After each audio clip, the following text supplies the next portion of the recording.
Welcome to Sharp or Square, presented by Hard Rock Bet. We are part of the Volume Podcast Network. This is the show that makes the squares sharper and makes the wise guys pay attention all year long. I am Chad Millman. I am joined, as always, by my BFF, my companion, my compadre, my co-host, professional bettor, Simon Hunter. Hello, Simon. Chad, it's always fun hearing from just new fans in general, but especially ones who just joined this year. So they really haven't heard our after football type of shows. Oh, yeah? The feedback is always hilarious from different people. Obviously, some people love us, some people hate us. The biggest one was, is this Chad for the whole offseason? And I said to people, I don't know if Chad's always going to have such great stories like that, right? Like that was, you had a buildup of really good stories. You had to get them all out on one show.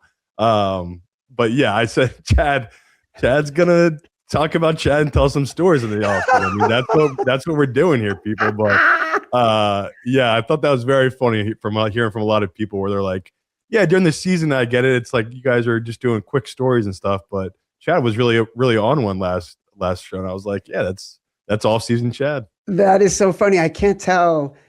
Is this Chad for the whole off season? Is that like, oh my God, he's insufferable, or oh my God, he's living some crazy life and I can't believe we get to hear these stories?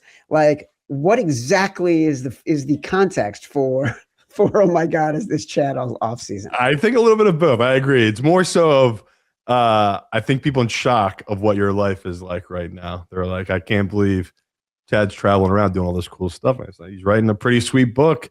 He's got some cool connections. Chad's living the good life. So I just thought it was funny. You just came out the gate firing. So I got, as soon as I got a couple of messages, I was like, okay. I wasn't the only one that was like, what's going on right now? Chad is on one today. That is so funny. I was also, I wasn't recording from my normal home environment.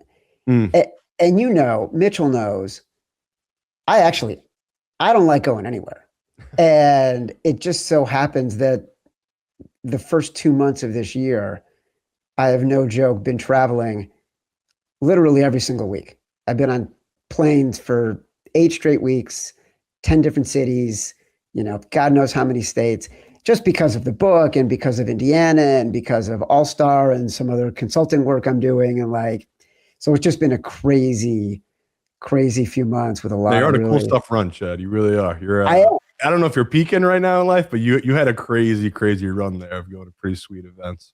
Oh my God, dude. It was freaking wild between the Indiana stuff and then, going to Philly to see my kid for dinner, going to DC to see the Wizards and the Lakers, going to spend Super Bowl with this guy as a market maker on Kalshi for the book. Super exciting. But, real quick on that, before we go into the show, what do you think of Nevada banning? I think they banned Kalshi, right? Well, look, I think we're going to get very, very deep into all this, and every day it feels like there is more news around the prediction markets and what's happening with legal sports betting on a state-by-state basis, and what the legal operators are doing. We've seen in the last week, DraftKings stock has dropped precipitously.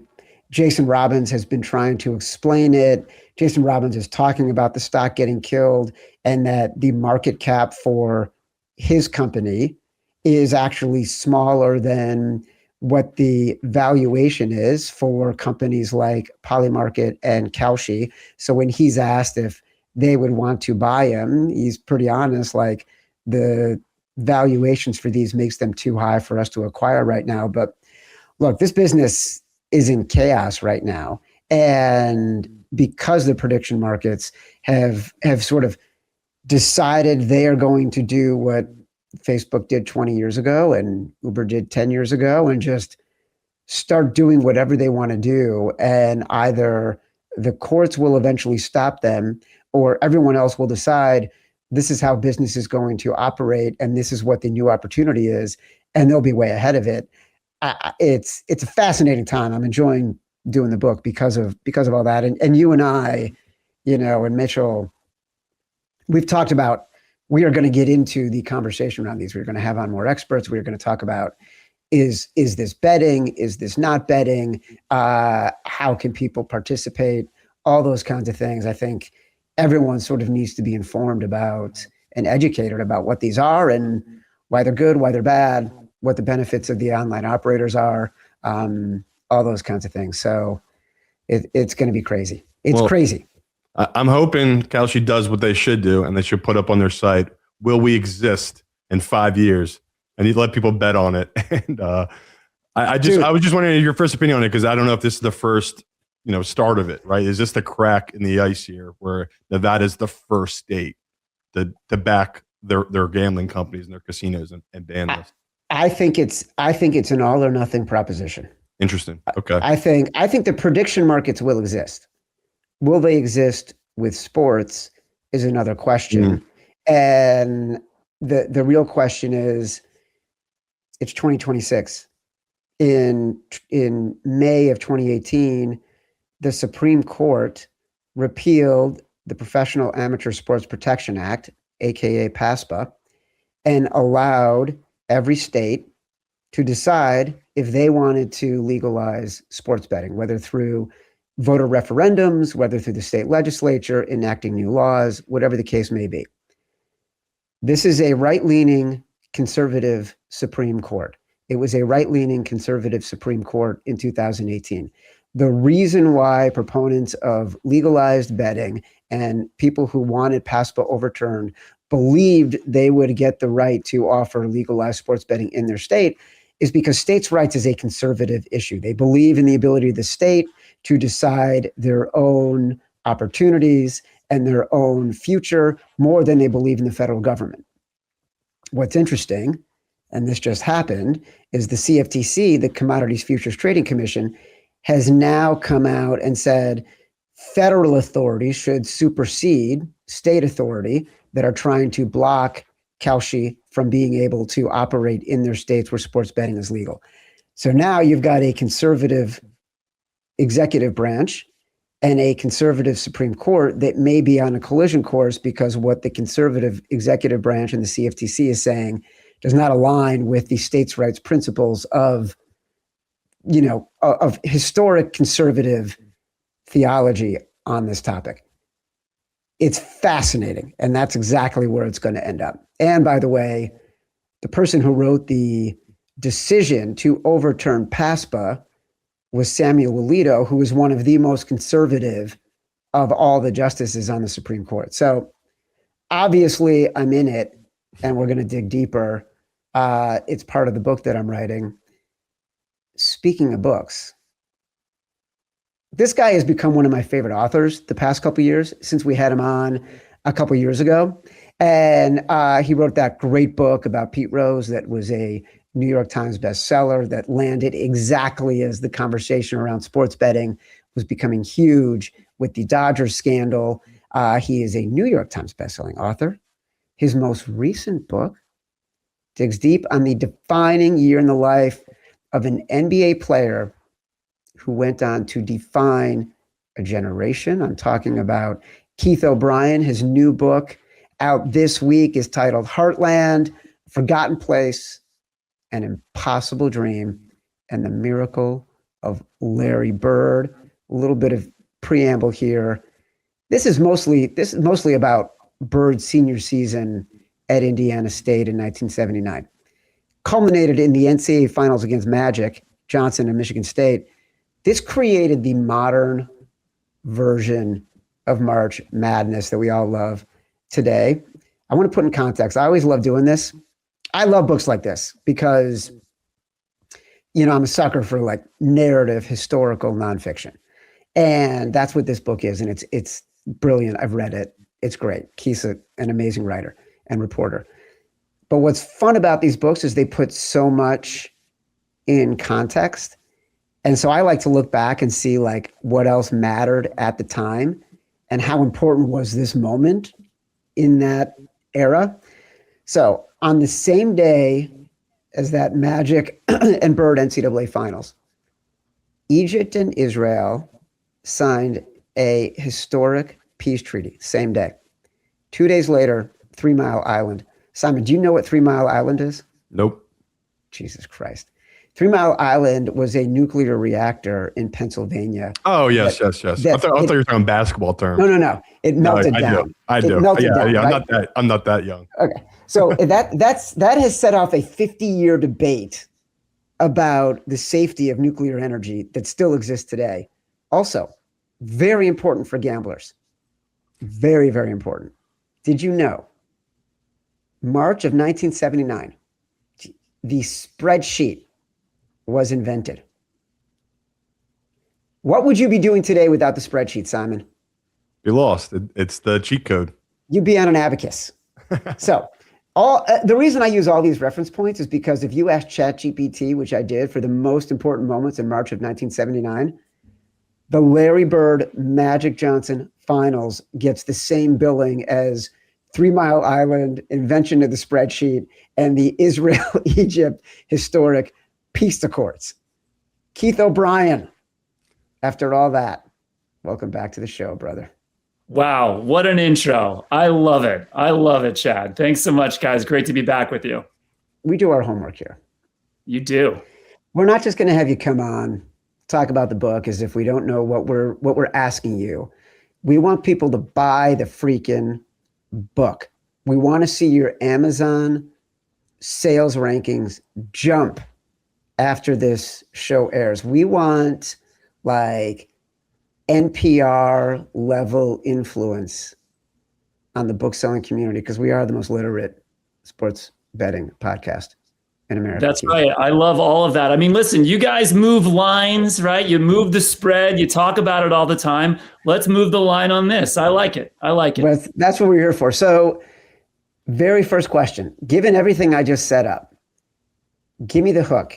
Give me the why now for a book about Larry Bird, 1979, Indiana State. Really a few reasons. First, I think we've been telling the Larry Bird story wrong all these years. The Bird Magic game is critical. It's everything in late March 1979. And for that reason, over the years, almost every writer who's come to this story ends up doing the Bird Magic story. They pile them in together and they do that sing-song narrative. And, I get why they do that as a storyteller. But when you do that, you end up diluting the stories of both men. And you particularly end up diluting the story of Larry Bird. I mean, this is one of the great underdog stories of the past 50 years. There is a real reality that I'm sure we'll discuss here today where we never know Larry Bird's name, where he doesn't get out of French Lick, where he doesn't become a star. That's a real scenario. The fact that Indiana State was there is an impossibility. So the whole thing is just impossible. And so what I wanted to do with this book is really, just sort of do something that storytellers often do, is that tilt the camera just a little bit differently, away from Bird and Magic and directly on Bird and that Indiana State team. And the reason why I think that team is interesting, and this is the second reason why I think the book matters, is that I just think it's highly unlikely that we're going to see something like that again today in the era of name, image, and likeness money. Larry Bird was a senior at Indiana State when they finally broke through. I mean, think about that for a second. It's not like he shows up and they're suddenly great. He doesn't even play on national TV for the first time until about 3 weeks before his final basketball game. And NBC is late to the party here. Everybody is. They've never played on national TV. They've never made the NCAA tournament. And because of that, they're just not getting the coverage during that time. And so, Larry Bird really explodes onto the scene late, and becomes a phenomenon with this underdog team. And, in these days, a young Larry Bird who had a fantastic opening season in Terre Haute, Indiana, averaging 30 points a game, would have left and would have signed with Purdue or Duke or North Carolina or Indiana for $3, $4, $5 million, money that Indiana State doesn't have. So, I think It's a story that paints a picture of a time and place that we're just not going to see again. Can you put into context of just what a miracle of a team that, Indiana State team was? And, someone like me that's not from that era, the jerseys to me, when I watch back in the day, that's the coolest part of it. Watching Larry with the hair, with the jerseys. I mean, as someone that loves vintage basketball, I've watched tons and tons of clips, and you're right. I mean, it's like a miracle team when you think about it. And I just would love to know, in your opinion, what are the comps to teams today? So, the 78-79 season, that's the miracle year, right? The year before was the year that people thought something might happen. Larry Bird appears on the cover of Sports Illustrated in November of 77, his first Sports Illustrated cover. It's an iconic cover. Almost 50 years later, people know this cover. And they're ranked, Indiana State is, in preseason polls. And they flame out. They start out 13-0. They hit a rough patch. They can't get out of it. They're not a real team. They don't really get along. It's a classic story of too many people wanting the ball, not letting Larry do Larry. And they don't make the NCAA tournament. They don't go anywhere. Entering that next year, his senior year, Bird could have left. He could have gone to the Celtics. He's been drafted already. In those times, an NBA team held your rights for a year, whether you left school or not. And Red Auerbach, makes a bet on Larry Bird. The Celtics that year have 2 picks in the top 10, which they never did in those days. And he decides he's going to burn one on this Larry Bird guy out of Terre Haute, even though Auerbach knows that Bird's not leaving. He's made it known he's not leaving school. And Auerbach says something that I think is fascinating. It's a fascinating quote for life, for business, for sports, for everything. When he drafts Bird, a lot of people are perplexed. Why would you do this? We've never seen this guy. He's never played anybody. Is he really good? And he's not even coming here. Why would we do this? And Auerbach says, time, I'm paraphrasing here, time moves faster than people think. And folks are going to kick themselves a year from now. And he's right. Entering that season, nobody's talking about Indiana State. It's the opposite of the year before. They're not ranked. They're picked to finish 3rd or 4th in their own conference, which is the Missouri Valley Conference. It was nothing in those days. We're talking about Drake, Tulsa, etc. And nobody's talking about them. And then 4 days before practices begin, the head coach of Indiana State falls ill. He nearly dies. And as a result, they have to scramble, and they decide to appoint as head coach this man who had recruited Bird, found him on the brink of nothing in French Lick a few years earlier, a man named Bill Hodges. So it's a total mess. No one cares. And it's just one of those classic stories where it doesn't really matter about the talent in the room. It matters, do the guys get along? Do they understand their roles? Are they happy to be there? Are they ready to work? Are they fighting for something? And that's what fuels this epic season, 33-0, entering that final game. It's incredible. So to your question, Simon, is there a comp today? I mean, really, no, there isn't. And I know we're going to talk about Indiana football maybe in a second here, Chuck. But to me, the closest comp would be like Butler Bulldogs 2010. The Gordon Hayward, Shelvin Mack, Brad Stevens, 8 seed out of nowhere, nearly beats Duke. That to me is the closest comp in modern times. Today's show is brought to you by our presenting sponsor, Hard Rock Bet, Florida's sportsbook. I know it's tough with no football, but like the song says, I bet I will survive. With Hard Rock Bet, there's always something to bet on every night. Hoops, hockey, and so much more. Plus all the great same-game parlay live betting and player prop options you're used to. And did you know Hard Rock Bet is the official sports betting partner of the Miami Heat and the Orlando Magic? Incredible! So if you haven't signed up with Hard Rock Bet yet, there's never been a better time. New signups can double their winnings on their first 10 bets, max $50. That's right. If you would have won $100 on your bet, make that $200. The Hard Rock Bet Sportsbook app is the only legal sportsbook for whenever you're in Florida, and it's also live in Arizona, Ohio, New Jersey, Indiana, Tennessee, Virginia, Illinois, Colorado, and Michigan. Coming soon to more states too. Plus, Hard Rock Bet offers new promos daily, so whenever you're listening, just open the app and check out what you've got any day of the week. Download the Hard Rock Bet and make your first deposit.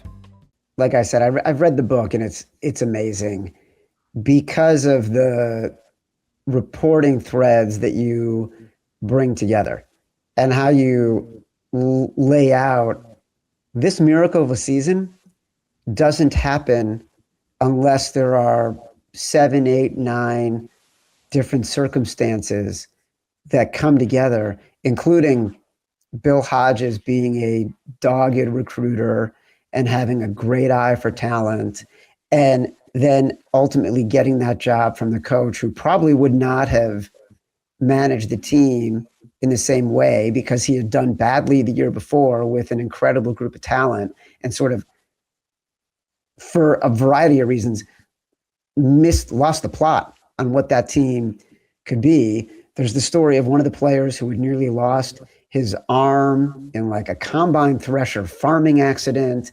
and like other players who had transferred in and out and come back. Really amazing stories. And the reporting is brilliant. Put me in the scene, like when you're on the ground in French Lick, what are you seeing? What's catching your eye about the circumstances that allowed someone like Larry Bird to become Larry Bird?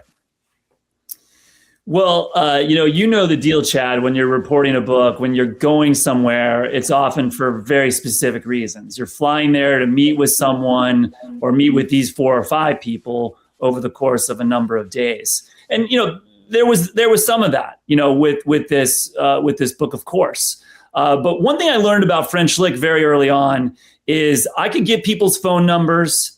I could know that those phone numbers were right. I could be texting and leaving voicemails, and people just weren't calling me back, by and large. And so what I did initially was just go to French Lick, book a room at the Best Western on the edge of town, plan to spend 4 days there with no real idea of how I was feeling that time exactly. And then once I was coming, texting and calling the people who were not calling me back and saying, I will be there Monday through Thursday next week. I will meet you anywhere, anytime. And that honestly was a huge breakthrough. Once I was there, boots on the ground, in the library, in the local archives, hanging out at the American Legion bar at night, which I did, I became a presence. I became someone. And, now I'm getting access to folks who've never talked before about Larry Bird. People have known him their whole lives. So that was crucial. But, one thing I do with a narrative book like this is, when you go to a place, I want to see the places that I'm writing about. So I'm going to the gravesite of Larry Bird's father, which is on a hill in DuBois County, just south of French Lick. I'm going to a bar called Butchie's in DuBois, where Larry would hang out in the 80s in order to get away from the tourists and the fans who might drift down to French Lick to see him. I'm going to the little mansion, and I say little mansion because it's not really a mansion, that Larry builds initially for his mother in West Baden Springs, just north of French Lick, after he signs with the Celtics. I'm standing in that driveway. I'm standing on the cracked, basketball court that Larry poured down in a grove of trees there, and would famously play Magic Johnson on that court for a Converse commercial in 1985. I want to see these places. I want to describe what it looks like if the sun is rising. I want to describe the cracks in the pavement. So that's the kind of stuff I'm doing when I'm on the ground.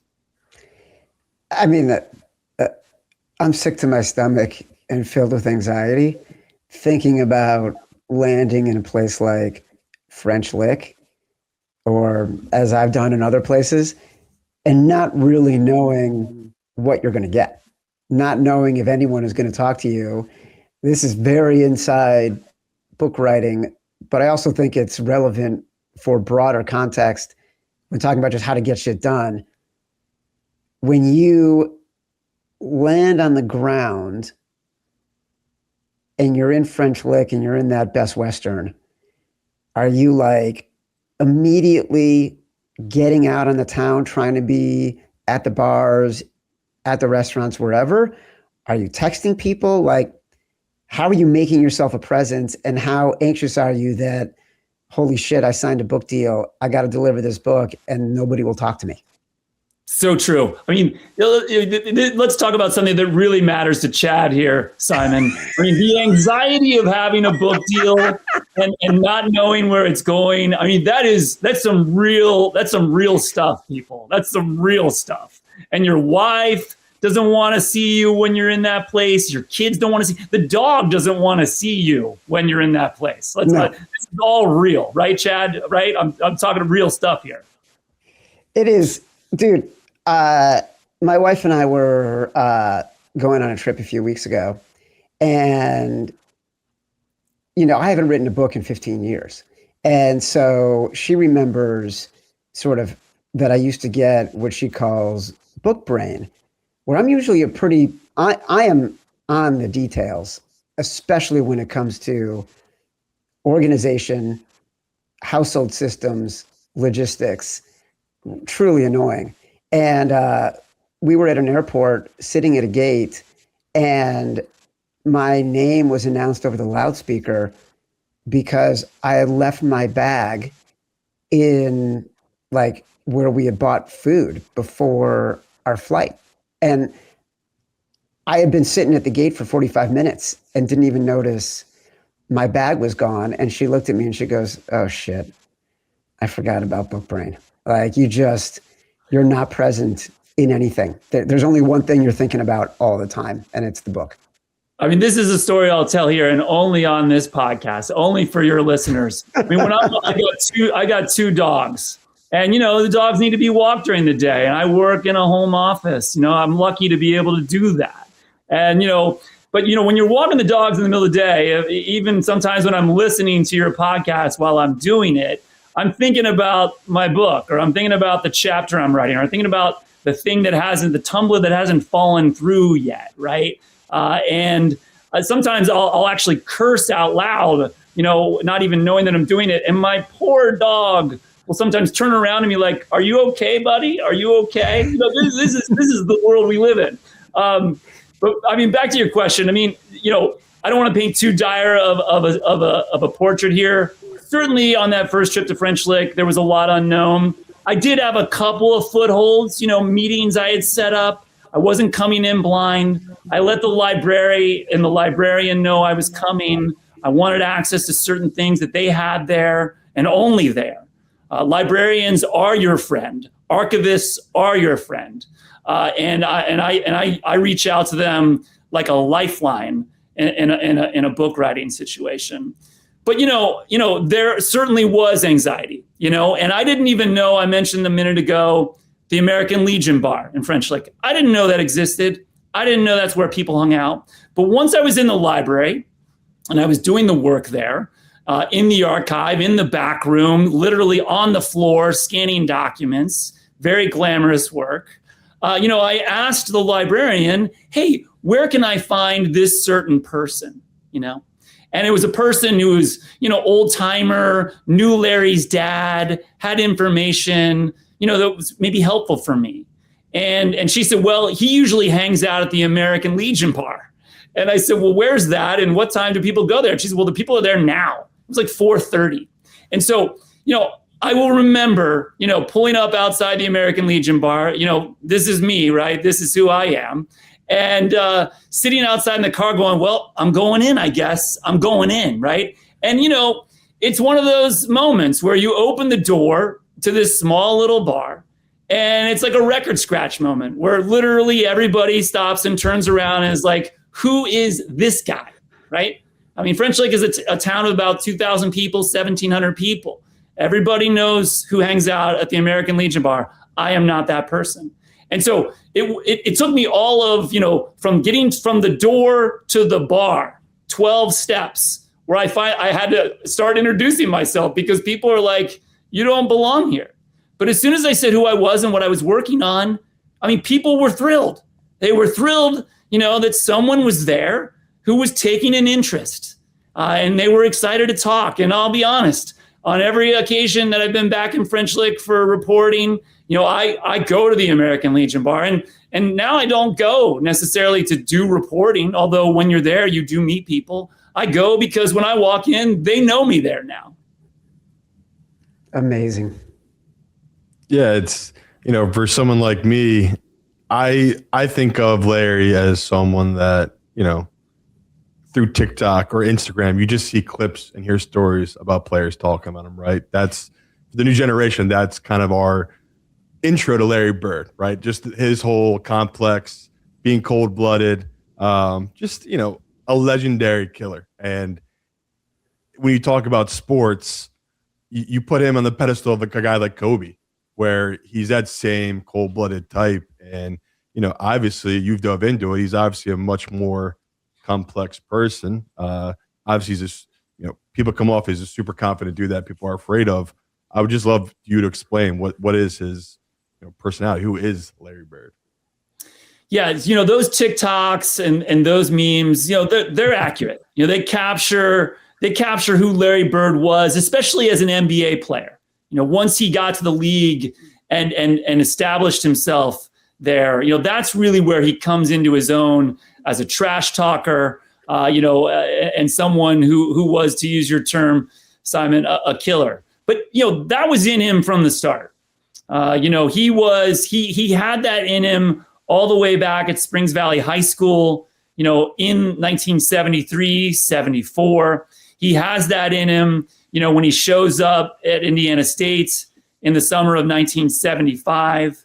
But it's a bit of a shallow profile, I think, of this man. He absolutely had confidence in himself that was unshakable from the start. But he was also a sensitive young man.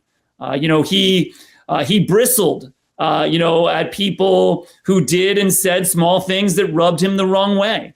He was honest in admitting later that he would shut down, if he felt someone had slighted him, wronged him. He I think struggled to play well with others and integrate well with others in situations where he felt uncomfortable. I think that is absolutely what happened in Bloomington at Indiana University in the late summer of 1974. As many of your listeners will know, Bird first signs with Bobby Knight at Indiana. And, people hear that and think, well, he must have been somebody. He must have been great. That's not really true. Bird was not a first team all-state player in Indiana in 1974. In fact, according to voters in Indiana that year, there were 15 players who were better than Larry Bird. He makes the state all-star team, which is a big deal in Indiana. But he only really does so because a columnist in a little town in southern Indiana really advocates for him. And when he makes that team, he hardly plays, which infuriates him. And so when he shows up in Bloomington in late August 74, he's not a big deal. He's not a big star. And that Indiana team is truly great. They're going to win. They're going to have an undefeated season 1 year later without Larry. That's how good they are. And so when Larry shows up there, they don't care about him. They treat him like every other freshman, especially a freshman from a little town and a little school that nobody's heard of. And, I don't think anything nefarious happens while Larry's, there in Bloomington for 21 days. I don't think he can handle that, which is why he leaves and goes home. Do you feel like Larry Bird today, you mentioned the slights, you mentioned the sensitivities. He refused to speak to the media several times. You've mentioned his father a couple times. His father committed suicide, and that was not, and Larry Bird had a kid early in his life. I think it was 18, 19, and was married. These were things that were not well known, but reporters found them out and then wrote about them. How do you think a Larry Bird of today manages the storm of social media, of nonstop attention? Does Larry Bird have a chance to become Larry Bird under circumstances like today? You know, you're right, Chad. In the 1970s, he had these secrets, if you will, you know, in his closet. And I want to be clear, right? I just wrote a book about Pete Rose, who had real problems in his past, you know, real controversies, lies about terrible things, right? That is not the Larry Bird story. But he has these things, you know, you mentioned it. His father commits suicide. This is a real trauma. They don't use that word in 1975. But that's what that is, right? We know that now. It is a trauma. You know, he marries young, as a lot of, you know, kids from small towns did in the 1970s. That does not end well. You know, and, you know, the press in Terre Haute, you know, they know these stories in 75, 76, 77. They know them and they don't write about them. You know, it's one of those classic things where the press knows things that they're not, you know, revealing to the fans, to the public, to the readers. But for the moment that Larry hits the cover of Sports Illustrated in November of 77, you know, he is now, you know, fair game, you know, to the national media. And, you know, it's a great story. There's a reason why Sports Illustrated is coming in 8 weeks later to write a massive profile on him, because this is an impossible story. This never should have happened. But when they do show up, of course, they want to do the kind of work that we do. You know, they want to tell his backstory. And, you know, I interviewed almost every reporter who crossed paths with Bird in a meaningful way in the 70s. I think talking to the media who cover someone is a really useful thing. And one of them was the Sports Illustrated writer that some of you will know, certainly Chad, you'll know, Larry Keith. Larry Keith, a longtime writer for Sports Illustrated. And, you know, Larry was a huge deal in 77, 78, one of the best writers in the country, big name. He shows up in Terre Haute in January of 78, and he makes a mistake. You know, he tells Bird that he's there to write us a profile of him and show that he's more than just a basketball player. And the moment that Keith says that, you know, it's just like a light switch. You know, Bird goes dark, just shuts down. And so Keith has to do that week sort of what I had to do in a lot of ways. You know, he's got to go interview everybody else about Larry. Okay, Larry's not going to talk to him, but he's got this job to do. How's he going to tell this story? So he's talking to people in French Lick. He's, you know, the first who sort of breaks news about, you know, Larry's past. And, you know, in a lot of ways, Larry's grown up, and he said that himself. You know, he's matured, obviously, a lot. None of us are who we were when we were 18, 19 years old.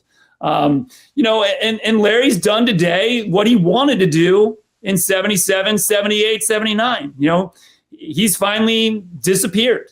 You know, he doesn't engage. He isn't on social media.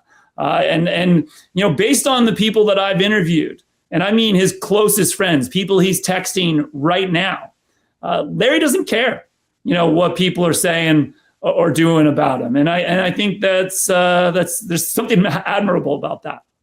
What I should have asked you this in the beginning. You told me the why, but how did you even come up with the idea?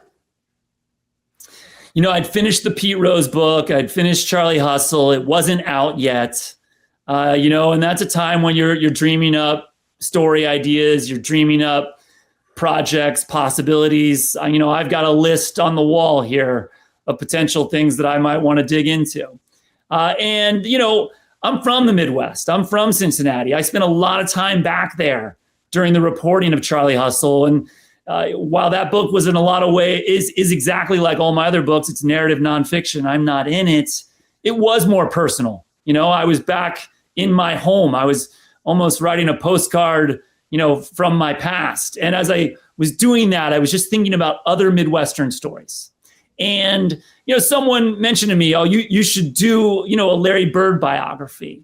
And I was like, I don't want to do a Larry Bird biography, but I might be interested in just this little window of time, this Indiana State story. And so I just started noodling around on it. I went down the rabbit hole, and without giving away too much, there was a scene, a moment in late March 1979, after the Bird Magic game, after this miracle team is returned to Terre Haute, returned home, that happens, that when I read it, I couldn't believe it. And I thought it couldn't be right.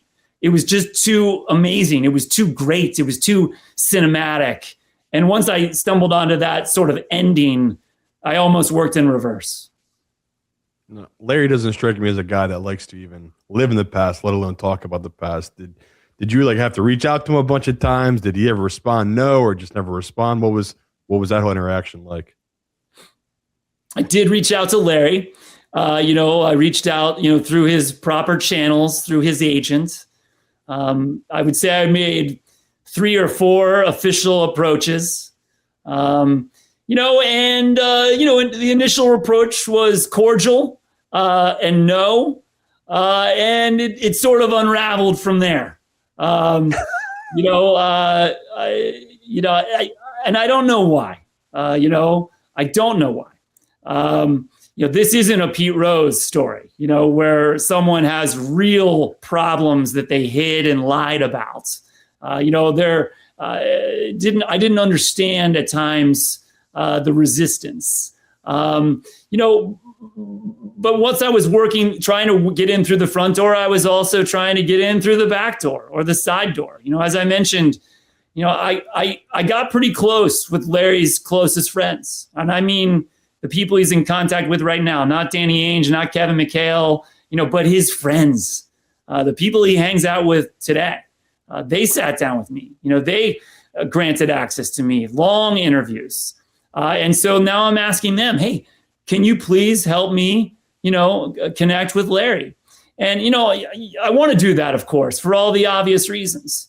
But I've learned over the years through this project, the Charlie Hustle project, and many others, that, while it's always helpful, of course, to talk to the subject at the center of the story, you can sometimes get a more accurate portrait by talking to 12, 15, 25, 100 people who were watching the person at the center of the story. And in this case, Heartland is more than just a book about Larry Bird. It is a story of a team, a time, a place, Bill Hodges, Larry's roommates, Larry's teammates, this town. And so, all of those people were speaking to me, and it was through those interviews that I was able to tell this story. Keith O'Brien, you nailed it. It was fantastic. Great book. All the reporting comes out perfectly woven. Love the book. Heartland, A Forgotten Place, An Impossible Dream, and the Miracle of Larry Bird. I mean, I think it's fair to say you're the Dostoevsky of 20th century sports nonfiction. If The Gambler was written today, you might be writing it. Keith O'Brien, I hope you sell 1 million copies, brother. 1 million. Thank you so much, Chad. Thank you, Simon. It was so awesome to be back with you guys.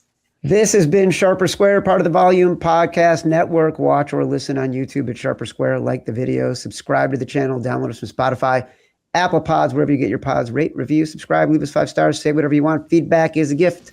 Until next time, love you.